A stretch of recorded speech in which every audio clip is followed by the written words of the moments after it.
So, dear Dhamma practitioners, this is our ongoing meditation session. Be comfortable yourself and relax your body.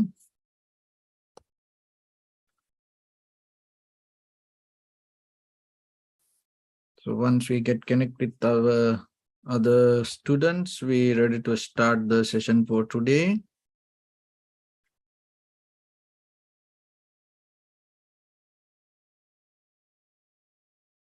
So we have this session online, Facebook Live and YouTube Live, and at the same time we have our Zoom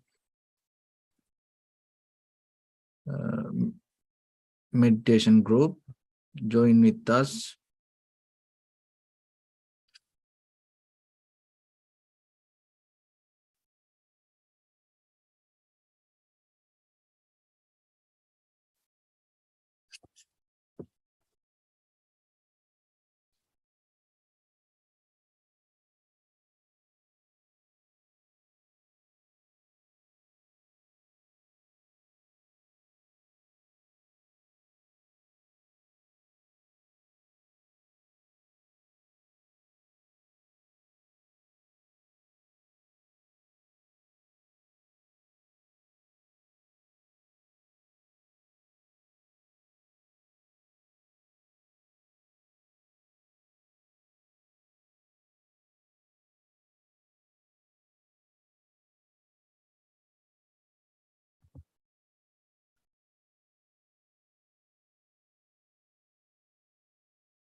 Okay, so dear Dhamma practitioners, be comfortable yourself and relax your body. Keep your back straight, neck head straight in one line and your right palm on your left. So gently close your eyes and bring your attention to this bell sound. And while you're focusing to the sound, mentally relax your body, relax your mind, and relax your breathing with your thoughts. So do nothing extra. Just follow the sound, please.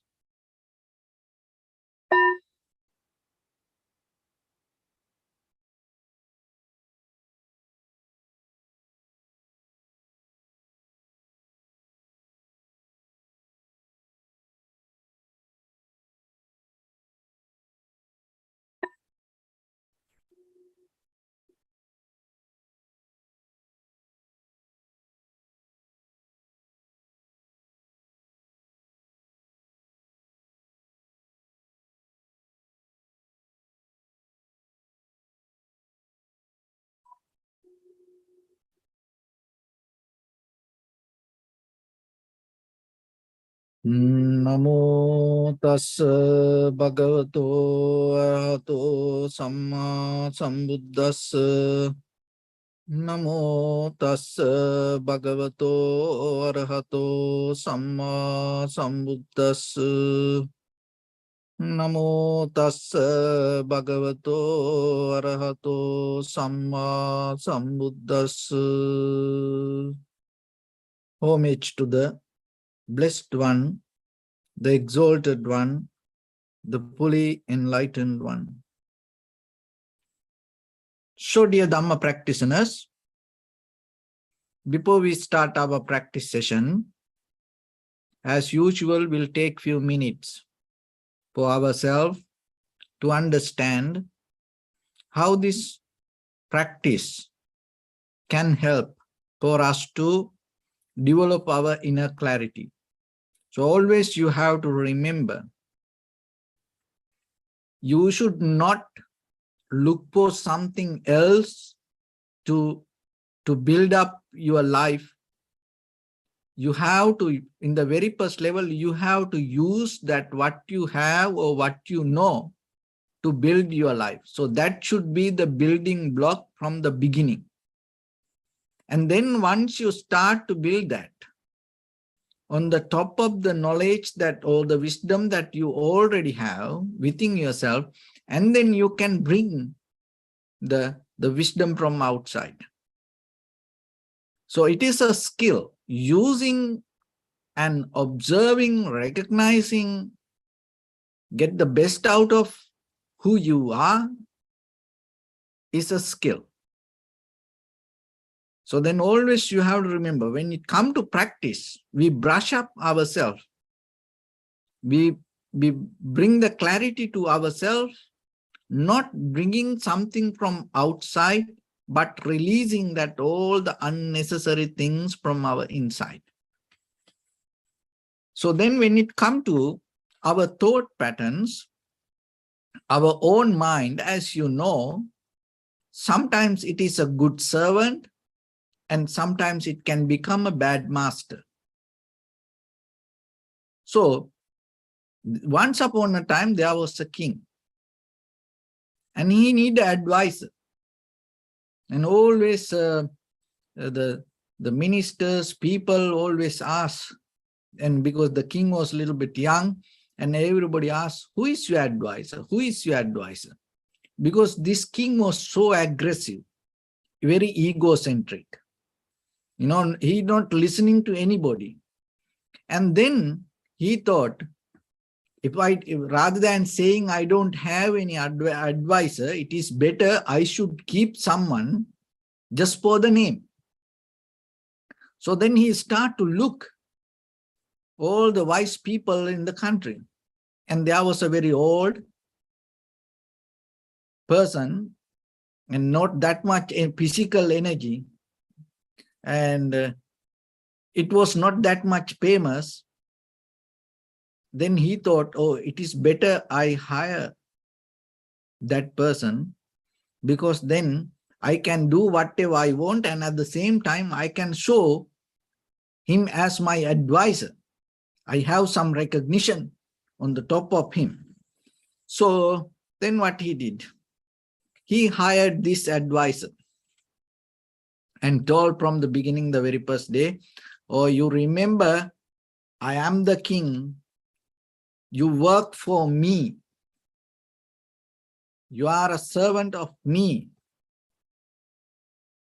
So then always you have to do the good things for me. So in the very beginning, with the very first day, the king put all the conditions, put all the rules to keep the advisor under his command.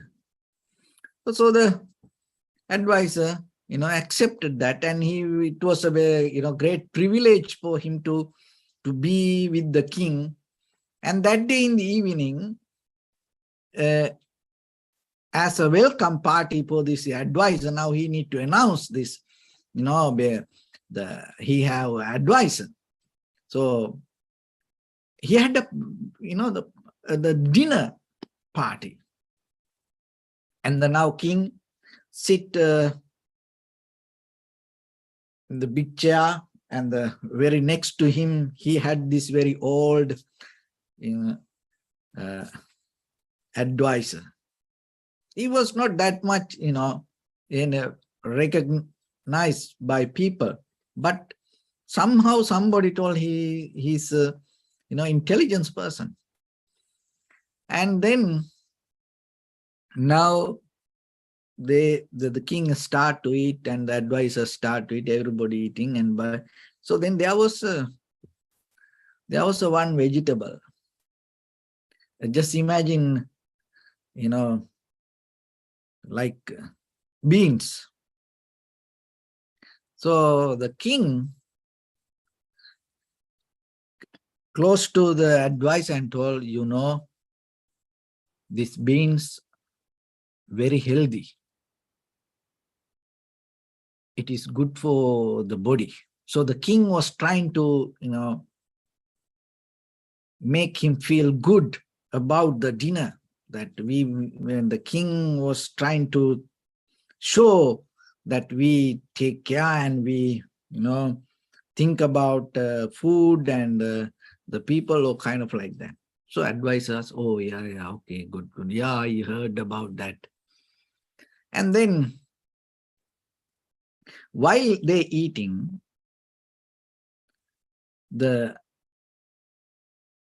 again, the advisor told, oh yeah, I know that this is very good and it is give the longevity. When he said that, what happened? The cook heard that. or it gives the longevity. And then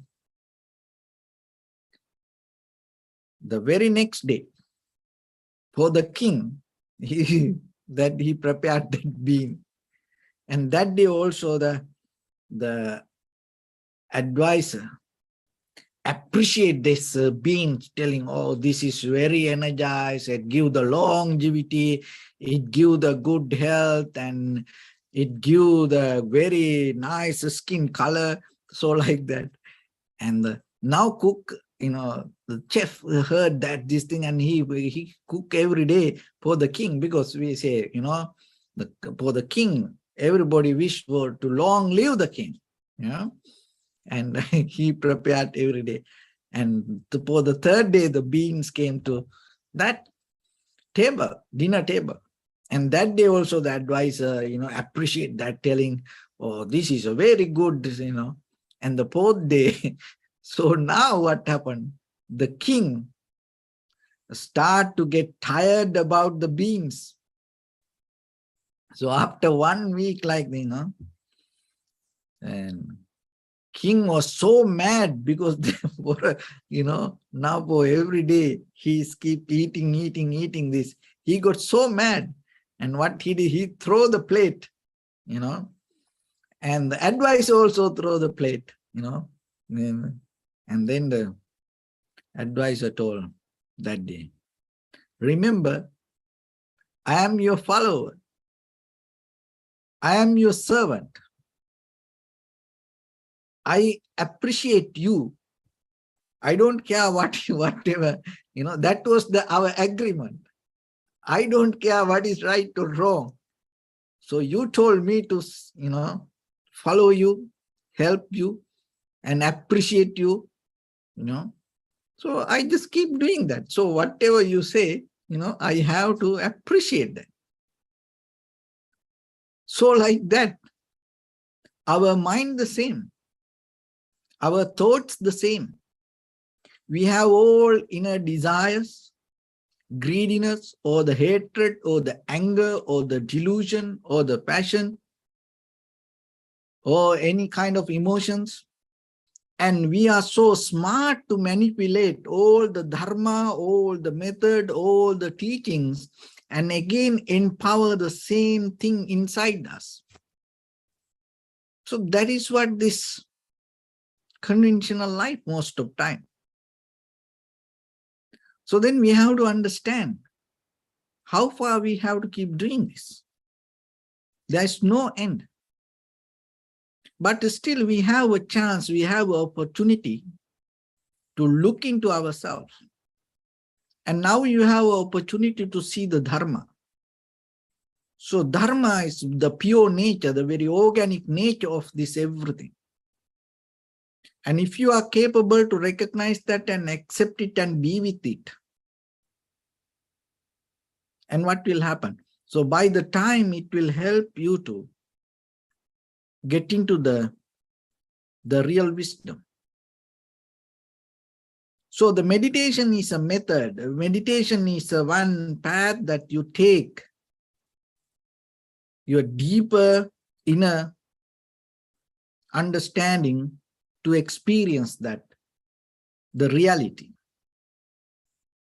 It's not like other things. It is totally different. It's not like kind of like just watching a movie or listening to music or dancing or kind of like doing party. It's not kind of like that. When you do that kind of things, you become more busy. You start to move too much. You may talk too much. But when it comes to this journey, you have to shut down that all. You have to calm down. You have to be silent. You have to be in one place. So those are necessary, the fundamental qualities that when you trying to observe your inside. So when you observe inside, what you see that that all our head to toes, each and every cell in a journey and changing, and it's in the move. When anything moves, that you have to remember there is a current. So there is a bioelectricity inside us. Keep burning, and at the same time it gives the birth to something. So in between this burning and the birth, in between this, that our desires, our wanting hold us. So when the burning process happens, it's open our inner space to birth something, give birth to something. Because of we have a thirst. So that is the important word today, lesson, thirst. So you have to look into that. When it comes to thirst, just imagine when you're thirsty, like water. It doesn't matter, somehow you're trying to get something to drink. And even in the middle of the night, maybe you're sleeping, but unconsciously sometimes your hand go to, if you have a bottle of water, or maybe you wake up, go to the tap, or it doesn't matter, clean water or whatever the water, you just drink. And sometimes people, maybe as you heard, sometimes, when they get lost in the middle of the jungle, or maybe people go like a long hike or camping, maybe when they will get thirsty, somehow they try to find something to drink. Maybe if it is, if they have the clear water, it is okay, and in the middle of the city, maybe you say, oh, I drink only alkaline, it's kind of like, oh, I drink only this kind of brand of water, kind of like that. But how about when you get lost in the middle of the desert or in the middle of the jungle, you don't have this anything. Maybe you drink very dirty water. You don't care what it is. That's the power of thirst. See that when we are in the middle of the city, when we have all the facilities, when we are in our comfort zone, we develop all the measurements, and we develop all the comparisons. But you have a deeper, strong nature that anytime you are ready to do anything when you really get thirst. You don't listen to anything. That the thing is that all the dharma maybe will disappear, will vanish, become like dust. So you have to know that. Even though in the moment that you feel so comfortable underneath these muscles, underneath these bones, underneath this skin, there is a deeper thirst hide. So now everything good, you feed. That's why it's neutral, that's why it's silence. But the thing is, how you going to address, how you going to behave when that deeper thirst start to come? If you experience it, you may know what it is and how hard it is.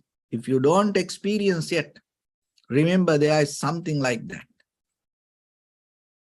And when that thirst comes with the needs and the desire, fulfilled to desire, wanting, and you're not going to listen to anything. No any barriers can stop you. And the thing is this, there are some thirst. It will fulfill you right now in this very moment. But there are thirst keep growing in you. And you are waiting to fulfill it within maybe tomorrow, next week, next month, or next year. So as example now, festival time, party time. Okay. So just imagine you are getting ready for the Christmas party. And now you are planning You are planning inside, oh, we're going to do this, we're going to buy these drinks, and we're going to buy these colors. So kind of like, so what is that? So you are slowly addressing to that your thirst.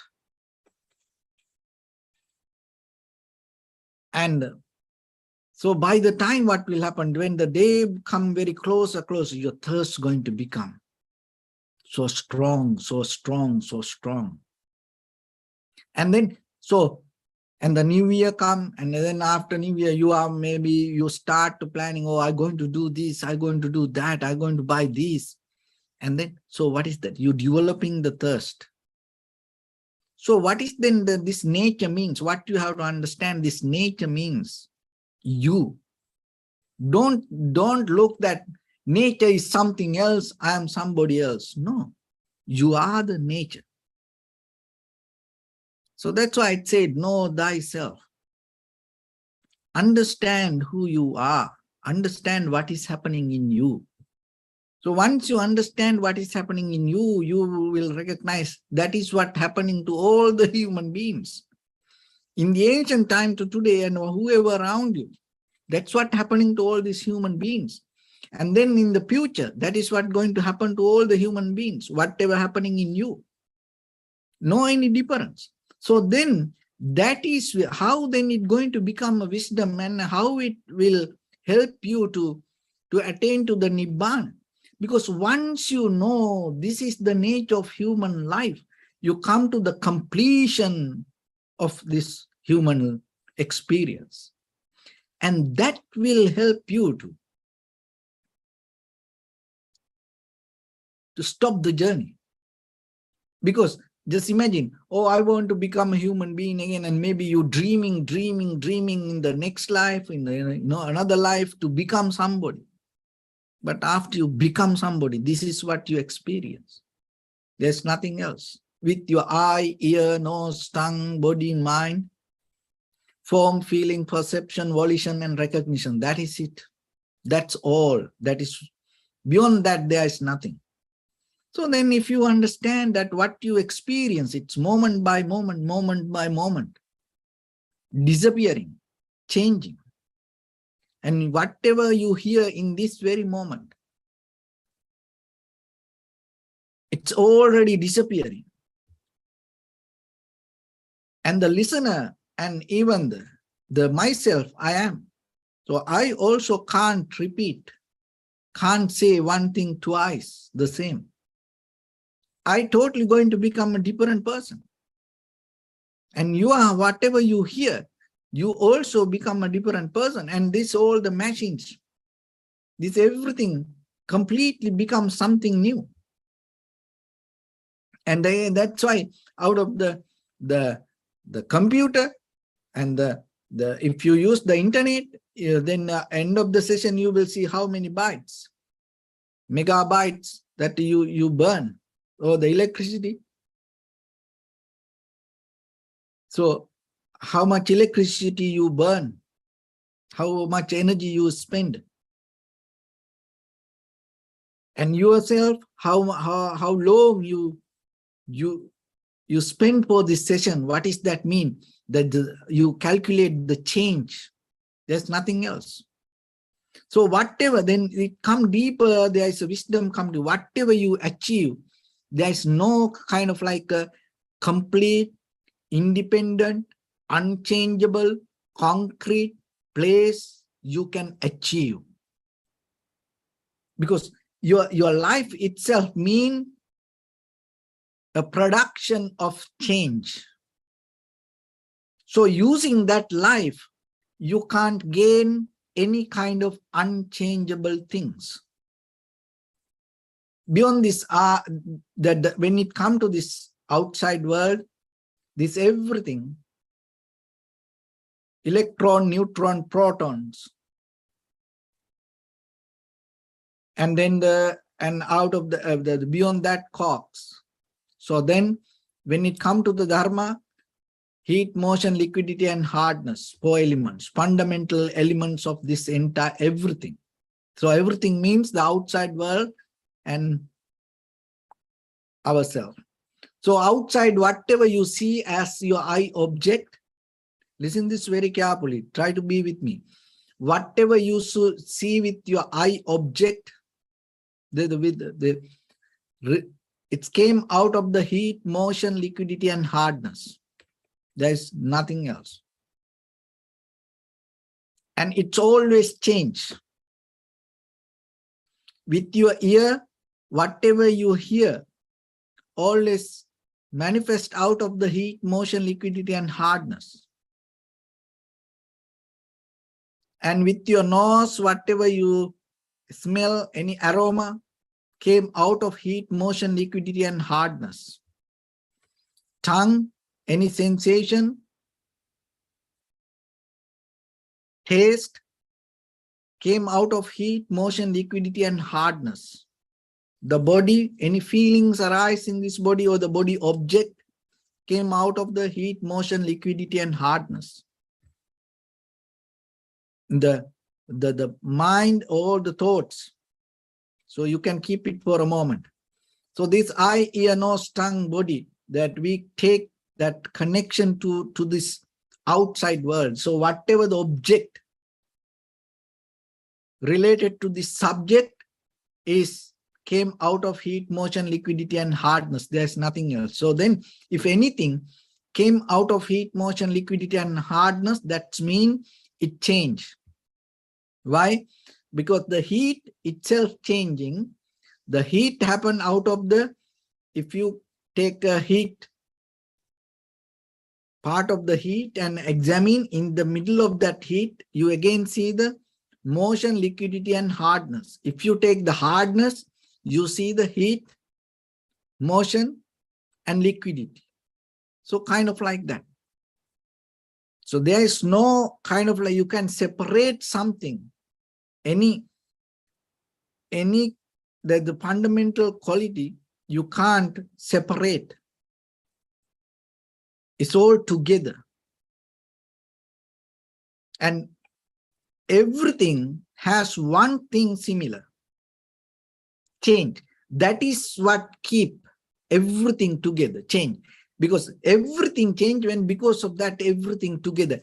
And as example, if the heat, motion, liquidity change, if the hardness is not changed, it cannot be with the heat, motion, and liquidity. So that's why heat, motion, liquidity, hardness come together, because all these four elements change. So the electron, neutron, protons. So electron change, neutron change, proton change. That's why that three things can come together. The unchangeable things can't be changed with changeable things. Changeable things can't be with unchangeable things. If anything come together, it should have the same quality. So that is what happens. So when it comes to this outside, that what you see or what you experience, that all the objects came out of heat, motion, liquidity, and hardness. So that means that all came out of the change. So if it is change, the out of the changeable object, if you get the experience, and from where you get the experience? From your eye, ear, nose, tongue, body, and mind. So your eye came out of the heat, motion, liquidity, and hardness. So this eye is not solid. So behind this, there is a deeper process related to nerve system and the brain. It's a moment by moment change. It's like a flux. It's not anything is solid. If anything in any moment solid, what will happen? This I can't see like this. So the ear, the same. This ear, the physical ear came out of the heat, organ came out of the heat, motion, liquidity, and hardness. There is nothing, something permanent inside this. Behind this skin, skull, inside this head, this ear means the huge network work together. And when the sound come, when the sound appear, so what will happen? The ear start to appear. When the sound disappear, your ear going to become neutral. So the nose the same. When the smell, came out of the heat, motion, liquidity, and hardness. That means all the changeable elements. And the nose came out of all the changeable elements. If anything is unchangeable inside this nose, all the nerve system inside this, what will happen? This smell or the breathing you can't do. Then somehow you have to clean that block and make it happen, make it more, let it flow. So the tongue, the same. There's nothing solid. This all heat, motion, liquidity, and hardness. And then the body, the same. So when it comes to entire our body, this body always, it's like a jellyfish. Even though we feel like solid, if you put it to a kind of like some machine and then like a microscope, and you will see how this change. Your entire body is kind of like a cloud. It's always, when it comes to the cloud, there's nothing solid. It's always changing, moving, changing. Even though we see it's kind of like the same shape, same structure, by the time you see how it changed. So this change, so outside things related to heat, motion, liquidity, and hardness, changeable things come to you, and that is where you experience this. With your eye, ear, nose, tongue, body, mind, that also change. So this is the thing. With changeable things, how you can get unchangeable experience? That's the question. With changeable things, how you can get an unchangeable experience? You can't. So then what you experience moment by moment, change. So that is the depth of your life. That is what's happening. There's nothing else. So then how this becoming come? How we appear like this? Even this body die, and how the consciousness start to go and find a mother and father or any other living being. So maybe it has a power to appear itself. Sometimes there are living beings, they don't need the parents. They can appear themselves. Your consciousness has that kind of power. How it come like? When the thirst is so strong, and sometimes you don't need a mother and father even. You can appear yourself. So point is, in day-to-day life, don't enrich, don't empower that thirst inside you. Try to quench that thirst. How you can quench that thirst? Recognize the impermanent nature of your experience. And know you are bound to that. Know that whatever you experience, with your eye, ear, nose, tongue, body, mind, that experience come out of the change, and that experience happen because of the change. That experience disappear because of the change. If you are capable to understand that, so by the time what will happen? Rather than following your desires, your mind start to settle down and recognize the truth and be with the truth. So that is what we need. But the thing is, it's in the boxing, in the boxing games, that the most of time the coach, what the coach say always, I can give the lessons, but I can't give my heart to you. Because you have to have a good heart, function, breathing heart to boxing, like a 12 rounds to go, So like that, in this life, in this wisdom path, I can't give my wisdom to you, but we can just share the informations. So it is you. So you have to take that responsibility to yourself and practice yourself. And then every day you have to see, are you developing, encouraging, enriching that thirst inside you? If it is so, remember, sometimes it's not going to listen to anything. When the thirst is high, knowingly, unknowingly, consciously or unconsciously, it doesn't matter you like or not. It doesn't matter other people like or not. You will do that. That is the very nature of the thirst. So you have to know it. So then, don't keep the thirst for unnecessary things. Because we all can't get out of the thirst overnight, but at least you can have ability to get out of all the unnecessary thirst. You should not have the thirst for unnecessary things. So that's another way we find the part to explain it, the kind of self-discipline.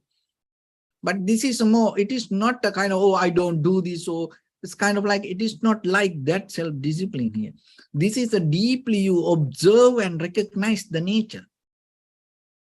It's nothing to do with the right or wrong or good or bad. It's kind of like that. You can't categorize your life like that way. But fundamentally, you have to understand the very essence or the very nature of this happening. Because we all belong to some kind of this nature, this is what called the human nature. So one should understand that.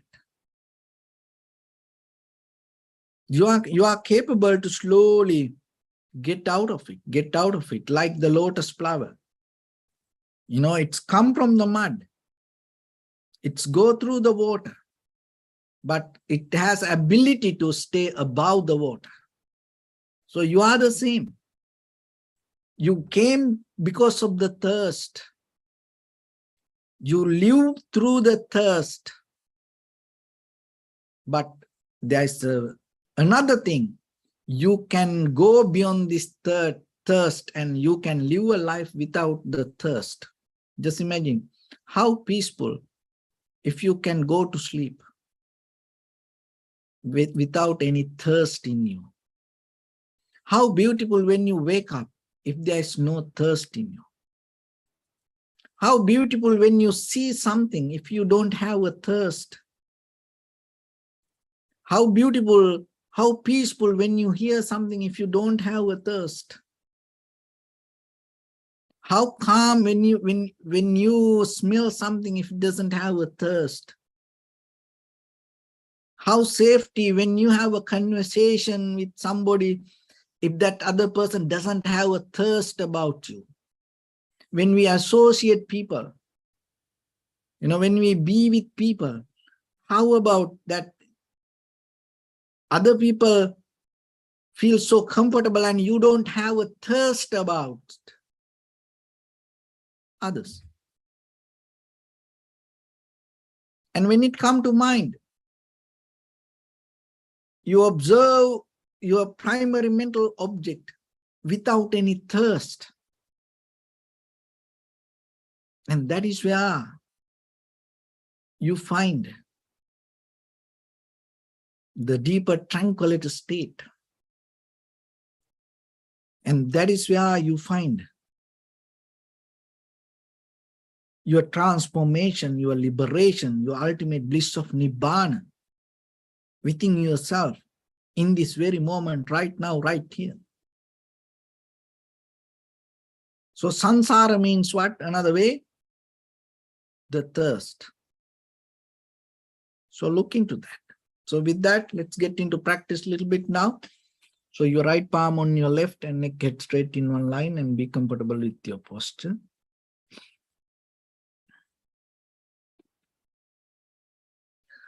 So bring your attention to your body and scan head to toes yourself and say Sopatveva, or may I be well and happy 3 times.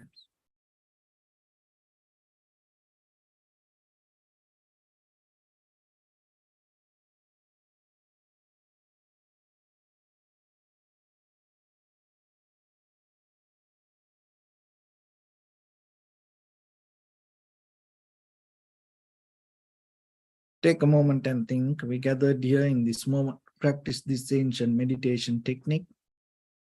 All the Buddhas, all the enlightened masters followed this path and achieved wisdom. So we also gathered here to accumulate that knowledge. In this moment, with this sitting, may my body become more comfortable, may my breath be more smooth, may no difficulties come to me, may all the success come to me. Also think for a moment, this is the last moment we're spending in this very lifetime, and detach your mind from all your past memories and as well as any kind of future thoughts. Just try to remain in the present moment, observing the sensation of your inhalations and exhalations. So in the beginning, deeply and gently, breathe in, breathe out 3 times and find the sensation, please.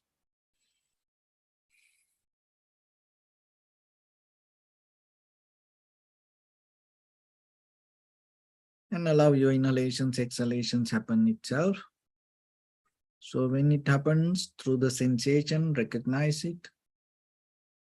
Do nothing extra. So learn to observe your inhalation, exhalation without any thirst.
Bring your attention to your body, please. Observe your posture.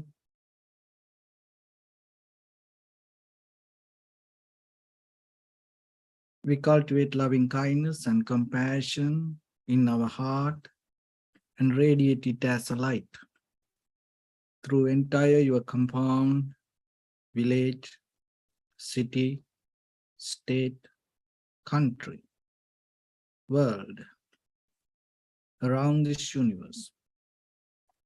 Also, as far as you can, through galaxies, other planets, the stars.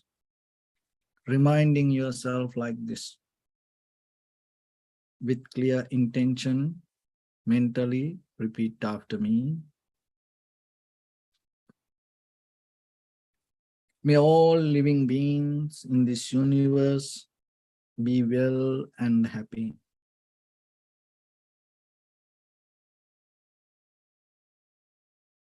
May everyone be happy and safe. And may their hearts be filled with joy.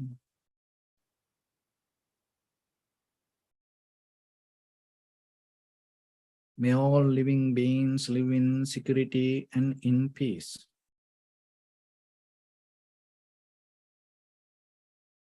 Beings who are frail or strong, tall or short, big or small, visible or not visible, near or far away, already born or yet to be born.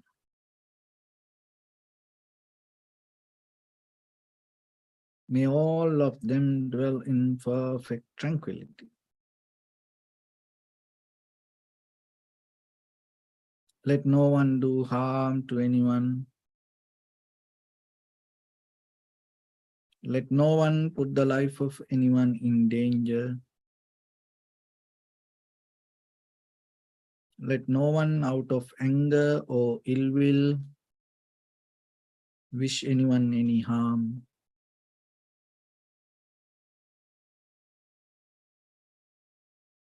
Expand the loving kindness and compassion beginning from your heart.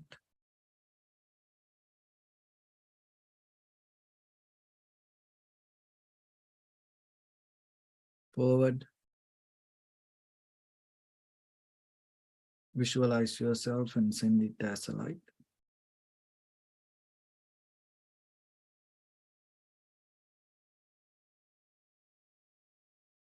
To your backside.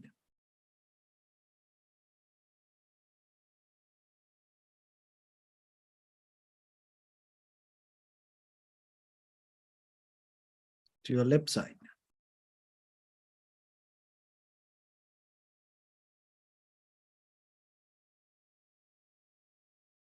And to your right side.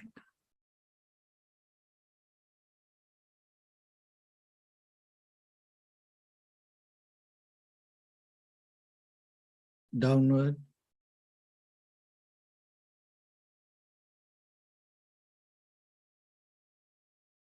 And upward.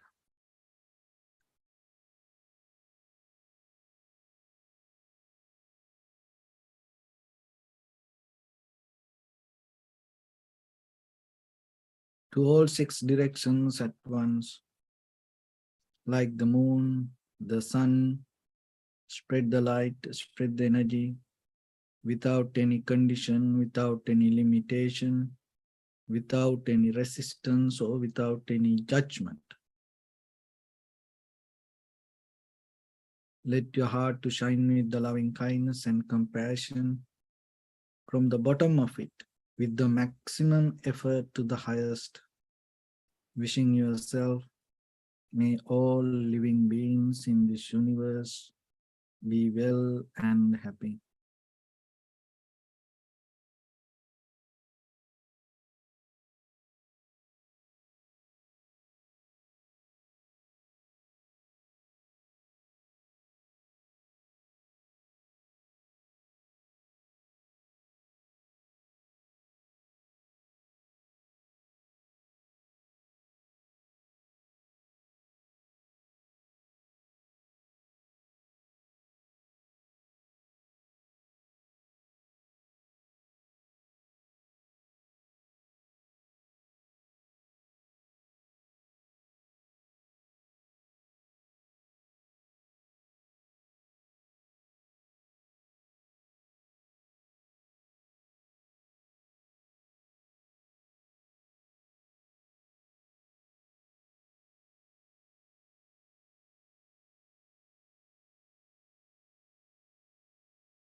Say sadhu, sadhu, sadhu.